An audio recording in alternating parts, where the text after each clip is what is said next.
Welcome to the Maria Liberati Show, where food meets art, travel, and life.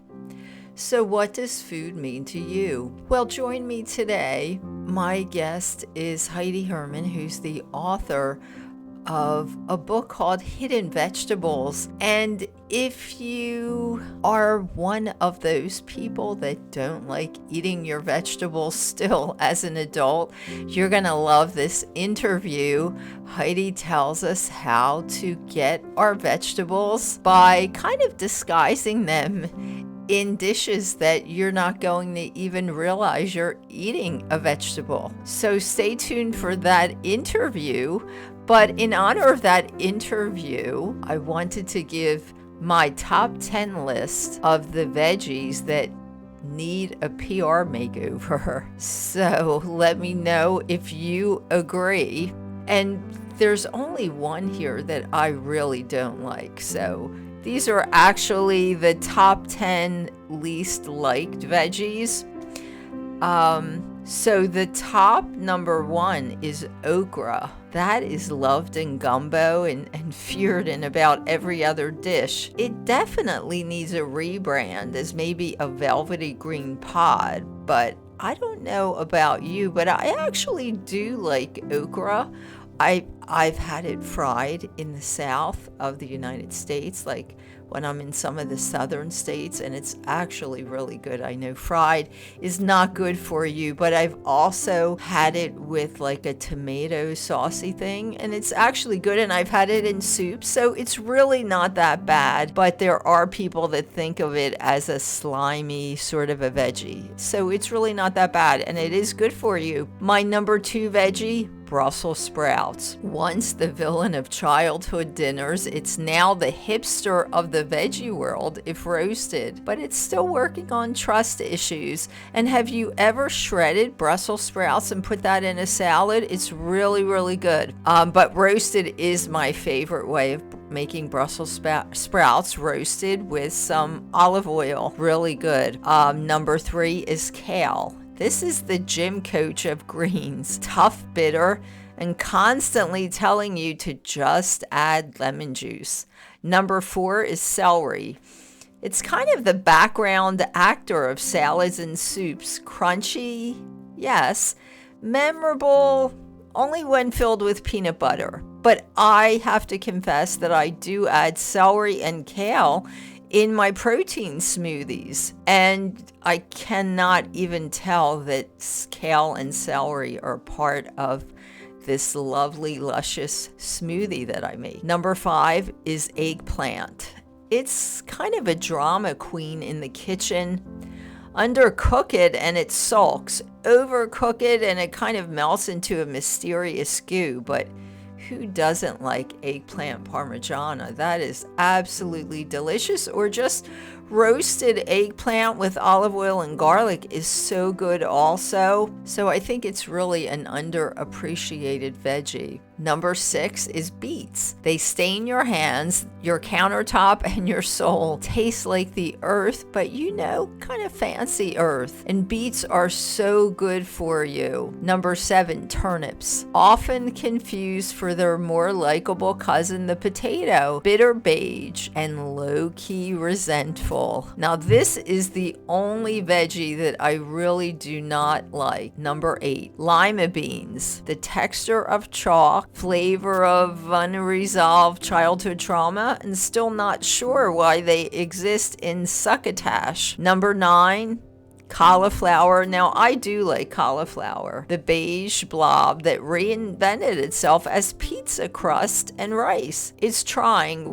We see it, but the smell still lingers. So a lot of people do not like cauliflower because it's got this sulfury smell. But I love it riced or mashed instead of mashed potatoes, or you can mix it with your mashed potatoes. And number 10 is radishes, the spicy surprise in your salad that makes you rethink everything. Cute on the outside, peppery rebel on the inside. So next time someone says, eat your veggies, just know not all veggies are created equal, and some desperately need a new PR agency. Discover the timeless secrets of Italian cuisine with a Basic Art of Italian Cooking series by Maria Liberati. That's me. From fragrant basil to silky olive oil, each page is a culinary masterpiece. Taste the passion, embrace the tradition, and create your own masterpieces in the kitchen with my Gourmand World award-winning book series, The Basic Art of Italian Cooking. Buon appetito, and you can find the books on Amazon.com, Kindle, on marialiberati.com, and on the publisher's website, artoflivingprimamedia.com. And my special guest today is Heidi Herman. She's an author. She's a really interesting book out for us, especially for those of you that still, as an adult, are not eating your vegetables, right, Heidi? Absolutely. So the book is I am called one of Hidden those. Vegetables. The Hidden Vegetables, 90 tasty recipes for veggie averse adults, of which I am Yes. one. Yeah. Oh, really? That's one thing. I love my vegetables. I'm not sure why. I think I grew up eating them. Like my grandparents were from Italy, so they always used to make these wonderful dishes with veggies. So I do, thank goodness, I do love my veggies, but so I can't imagine not eating them, but I know there are a lot of people that when I mention certain things with vegetables, they're like, So how did you come up with the idea to do this book? Let me ask you that first. Well, it's kind of funny because I've never liked vegetables, even as a little kid, Uh-huh. and kind of a mixed blessing, I suppose. My Right. mom was from Iceland, Uh-huh. and she didn't like vegetables because she wasn't raised with vegetables. Their diet is gets nutritional value differently than we do Right. here in Yes. America, Yes. especially in 1935. Yes. Um, so when I was growing up, she just didn't serve that type of thing. Very Uh-huh. Midwestern type of a meat, two vegetables, and a bread. But the vegetables, 9 times out of 10, were Uh-huh. potatoes and corn. Oh, So not the most nutritious vegetables of the choice. right. Um, I never had the taste for it. And by the time Uh-huh. I got into my 20s and started to work, I was a sales rep and often took people out to lunch. And it was kind of embarrassing for me because, I didn't eat salad. I Right. would eat whatever the meat part of the entree was, and I'd leave all Right. the vegetables there.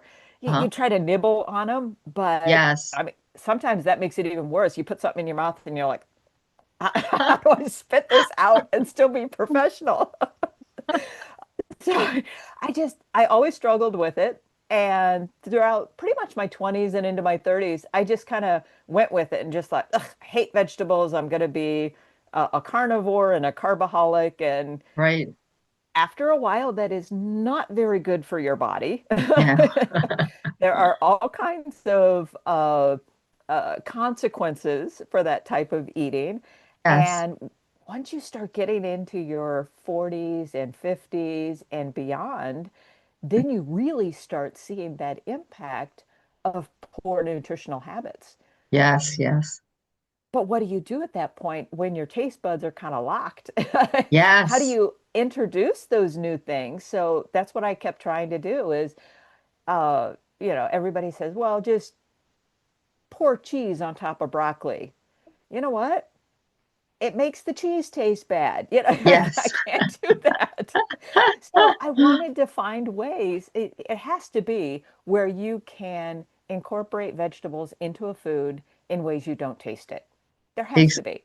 exactly. And I just want to, as a side note, mention, so you said you didn't grow up with vegetable, like eating them. And I said I did from when I was little. So I just want to make that observation to tell people that are listening, if you have little ones, it's probably really important to start them eating the vegetables, back then, like you said, in the when your mom grew up and all of that, it wasn't as evident, and they couldn't really do things like that as we can today. We're fortunate to be able to grab onto any vegetables, and in Iceland, definitely you wouldn't have all the vegetables that we have here.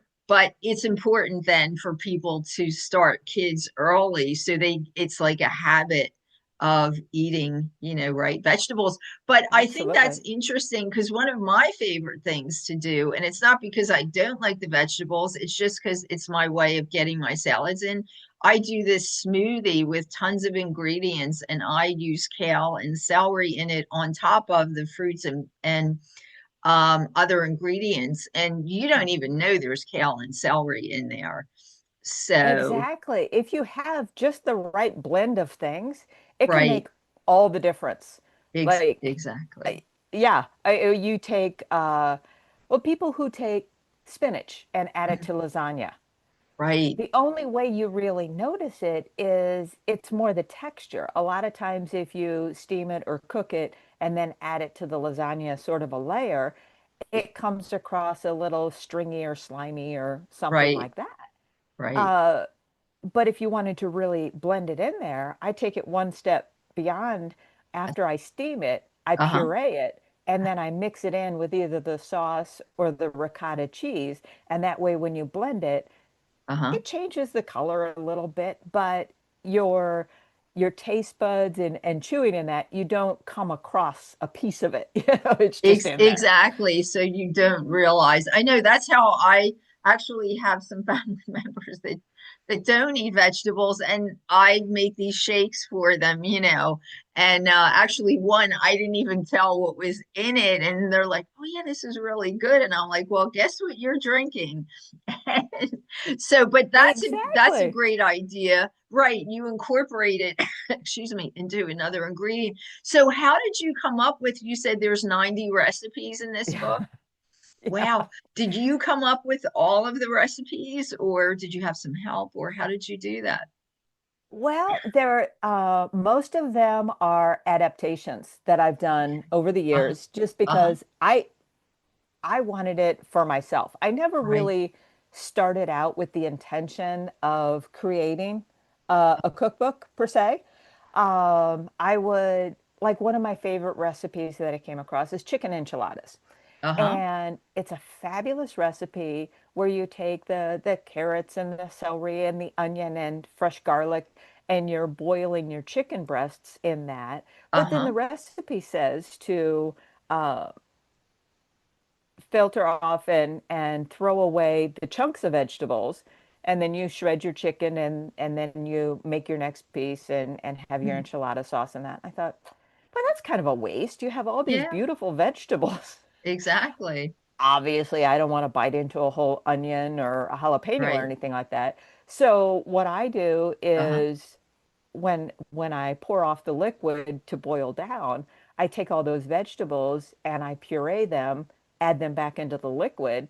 So it's still liquid, but now I have all that nutritional value of those veggies back in the sauce.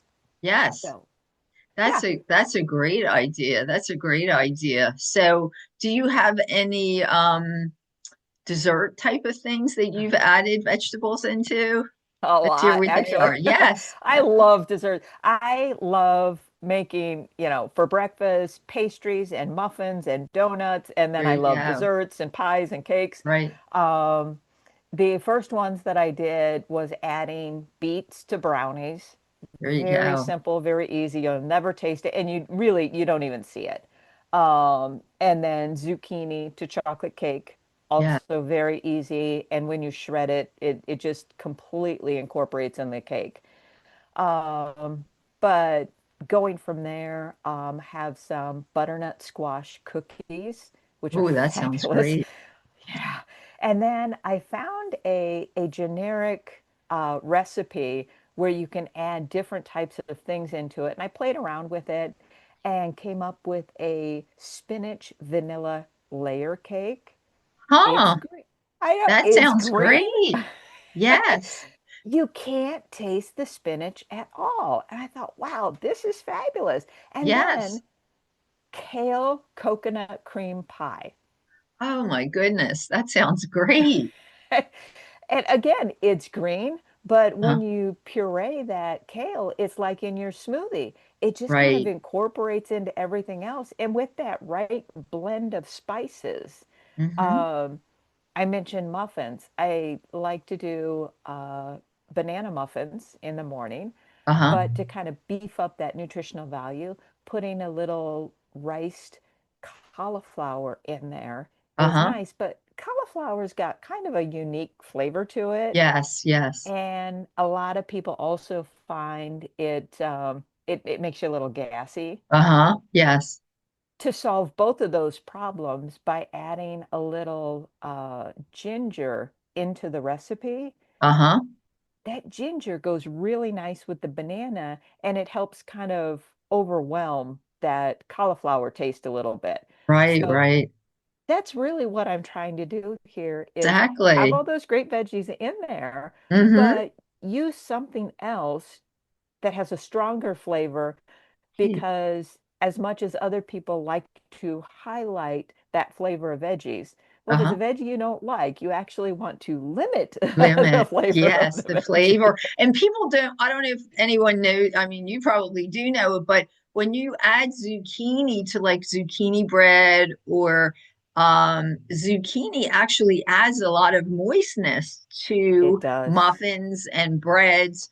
So it's a great addition, not just for the health value, but also it makes the whatever you're putting it in muffins or I actually grate zucchini on my oatmeal. In the winter, I love having a bowl of oatmeal. So I Mhm. always grate zucchini on it. And, you spice it up with cinnamon and ginger and a little bit of stevia and stuff like that. And you don't even know that you're having zucchini for breakfast. It's almost like an oatmeal type of bread, Yeah. but it's a bowl of oatmeal with zucchini. But it adds so much moistness to whatever you're putting the zucchini into. It So, does. It yeah, so it's a does. great addition even for that. Yep. And a lot of times it almost has too much moisture, too much water Yes, content in the zucchini. So yes, it helps to kind of squeeze that out. But right. just like whenever you make riced cauliflower and you have to eliminate some of that excess water Would. content in there, Uh-huh. but then Yes. you want to keep those. And Mm-hmm. like you say, add that back into your smoothies or anytime you're cooking something and you need to add water, add Yes, that instead. So if you, exactly.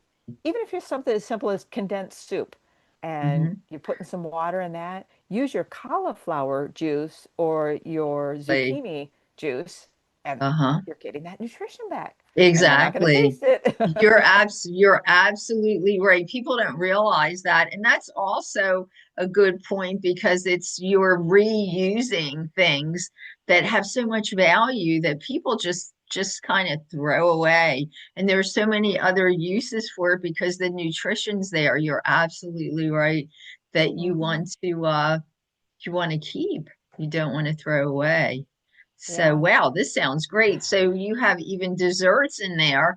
Hmm. So for those that don't like their vegetables, they can even get it, they can even get it in a dessert, right? And you won't even Have some know. brownies. Exactly. Have some brownies or the coconut pie, coconut cream, or oh my Yeah, goodness. Yes, so you can absolutely. do that, but that sounds wonderful. So, Heidi, has this book been released? Is it out No, there yet? we've got a release date of September 16th. Right Okay. now, it's on pre-order. The Okay. ebook is available on Amazon, Okay. or paperback and hardcover copies can be pre-ordered from the publisher. Uh-huh. And I'll even sign them for you. Y- Dedicate them to somebody if it's a gift. Yes, yes. Yeah. That sounds great. Well, hopefully, who knows, you might come up with a part two. I have a feeling because it sounds like you came up with a lot of great ideas. That's great. So, Pete, that was my next question because we're almost out of time. So, if we can tell people where they can find you and where they can find the book. Yeah, my website is Heidi Herman author.com and the publisher is Hekla Hekla Uh-huh. publishing.com. Great. That's great. That's great. Well, much success with Thank the you. book. And who knows, like I said, if you do part two, please let us know. We'd love to have you back on. They sound like all great, definitely great recipes. Well, So thank I you. don't know if there's any, or if we should talk to your publicist, but if you have a recipe you want us to put up on the blog for this show, just Okay. let us know. But we'll put a Sure. link probably to your website on the blog at the marialiberati.show.com. Okay. Yeah, I'll talk to him about, maybe it'd be nice to post one of the recipes we talked about. Yes. Yeah. Yes, exactly. One of Okay. those recipes, definitely. Great. Heidi, thank you so much. Thank you. This Thanks was for being a fun. guest. All right. Yes. Take Okay, care. take care. Bye-bye. Thanks for listening to the Maria Liberati Show, and thanks as always to my producer, Britton Roselle, and this week's special guest. And if you have a favorite veggie that we talked about or didn't talk about, please share it with us at the marialiberati.show.com or on social media, and just hashtag it the Maria Liberati Show. And if you have a least favorite vegetable, tell us what that is also. Hashtag it the Maria Liberati Show, and we will share it. You can also comment on our podcast at Spotify and iTunes, and really anywhere podcasts are heard. And as always, you can find me at marialiberati.com, on Instagram at Maria Liberati, on Twitter or X at Maria Liberati, on Facebook at Chef Maria Liberati, on Pinterest at Maria Liberati, on Vimeo at Maria Liberati, our YouTube channel, The Maria Liberati Show, and also you can find many of our podcast episodes on our blog and website, that is themarialiberati.show.com. And you can find my Gourmand World Award-winning book series, The Basic Art of Italian Cooking, at artoflivingprimamedia.com, which is the publisher's website, on Amazon and Kindle, and let's see, on barnesandnoble.com as well. And you can also now find the audiobook version of many of the books on Amazon and Kindle also. And join me next week, as my special guest will be Tim Lopez, who wrote the book Kickoff Kitchen, but Tim was one of the chefs for the Philadelphia Eagles, and he's going to share with us some recipes from his new book called Kickoff Kitchen. So join me next week. And as always, until next time, peace, love, and pasta.